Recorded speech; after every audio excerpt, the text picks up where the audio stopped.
President Obama chose an iconic Cold War location, the Brandenburg Gate in Berlin, to make his new arms control proposal, offering to reduce U.S. nuclear warheads by 1/3. And I intend to seek negotiated cuts with Russia to move beyond Cold War nuclear postures. The crowd in Berlin was enthusiastic, but actually negotiating cuts and getting any agreement ratified by the U.S. Senate will be difficult.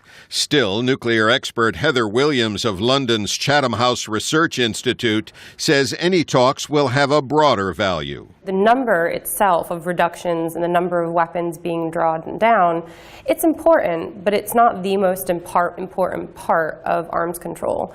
It's the act of talking to each other, and it gives the U.S. and Russia this opportunity to engage and to try to improve relations. Williams says U.S.-Russia talks could also put nuclear arms reduction on the agenda for other nuclear powers like India. 9 countries have nuclear weapons, and more are trying to join the club. Russia wants any talks to at least include China. But the United States and Russia have about 90% of the world's nuclear bombs, many of them controlled at underground facilities like this one, ready to launch on a few minutes' notice.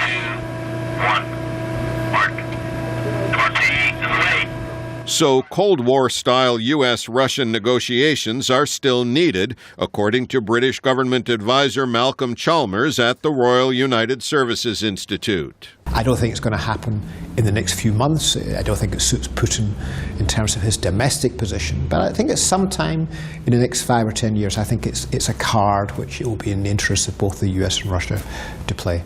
Although the United States and Russia deploy thousands of nuclear weapons on land, in the air, and at sea, concern about a U.S.-Russia nuclear exchange is far diminished from the Cold War years. But Heather Williams says there's another motivation for reducing arsenals. They're expensive. Russia, as everyone knows, is under enormous financial pressure, and they just haven't invested in their nuclear infrastructure. Neither has the U.S. to some extent.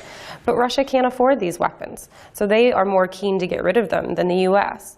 So even at a time of reduced nuclear tensions, there's motivation to lower the threat even more, and perhaps to open a channel for U.S.-Russian dialogue on other issues at the same time.